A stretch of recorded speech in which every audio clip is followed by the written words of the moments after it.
न बुरा सुनना न बुरा बोलना। समझे ना?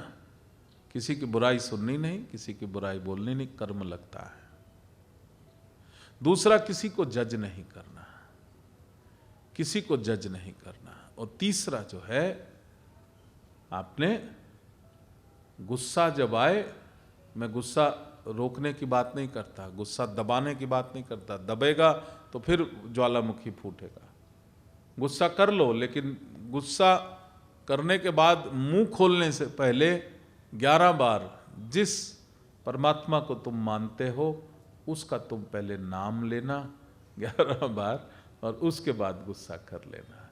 क्योंकि गुस्सा जो है वो एक अंधेपन की प्रक्रिया है, वो एक बेहोशी की प्रक्रिया है। उस समय आप नहीं रहते। सज्जन से सज्जन व्यक्ति को मैंने गुस्से में गाली बकते देखा है। वैसे गाली नहीं बकता, गुस्से में गाली बकता है, क्योंकि उस समय वो रहता ही नहीं, वो बेहोश हो जाता है, वो शैतान के बस में होता है। तो जब शैतान तुमको कंट्रोल कर ले, उस समय तुम उसको याद करना कि तू मुझे पकड़ ले, शैतान मुझे ना पकड़े। शैतान ने पकड़ा तो मेरी बर्बादी होगी, तू पकड़ ले तो मेरी आबादी होगी।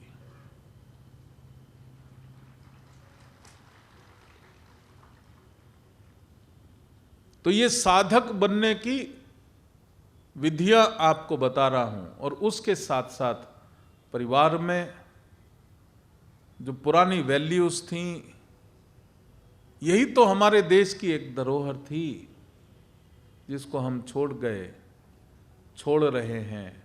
कृपा करके ना छोड़ो।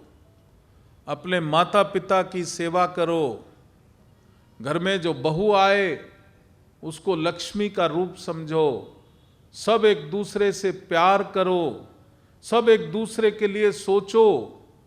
मैं इसके लिए अपने घर के लोगों के लिए क्या कर दूं, ये भावना आए मैं अपनी जेब खीसा कैसे भर लूं, उसमें तो सब उदास हो जाएंगे। खीसा भर जाएगा लेकिन मन अशांत होगा। लेकिन कितना मैं कर दूं सबके लिए, उसमें जो है तुम्हारी भलाई होगी। Start loving.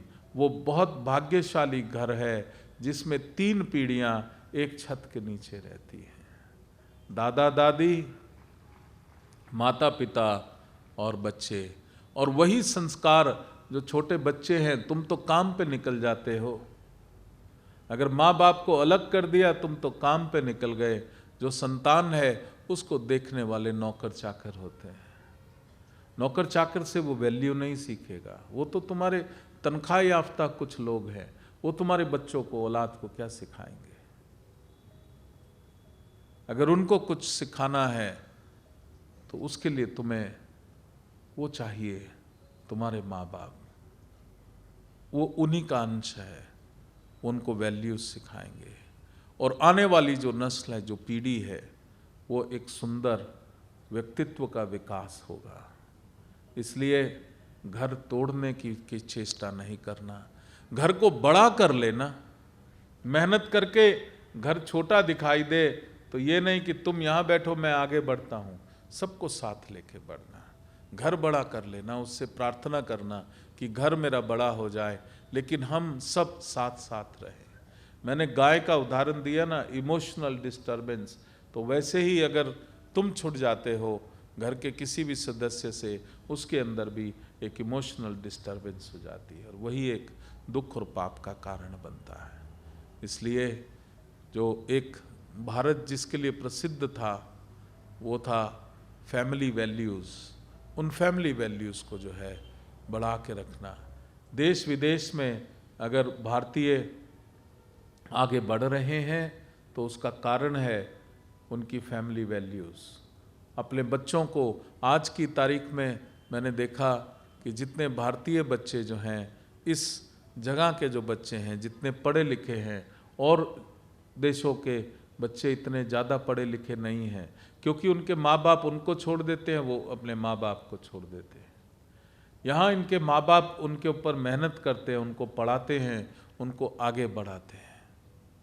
लेकिन अगर तुम पढ़ने के बाद, कुछ बनने के बाद अपने माँ बाप को छोड़ दोगे तो आगे परंपरा वही हो जाएगी। तुम्हारे बच्चे जैसे ही 15-16 साल के वो छोड़ देंगे और वही कल्चर समाप्त हो जाएगा। हमारे पास रहा ही क्या? तो हमारी जो वैल्यूज़ हैं, जिसको अब पश्चिम अडॉप्ट करने की चेष्टा कर रहा है, तुम छोड़ना नहीं, तुम उसको अडॉप्ट करना।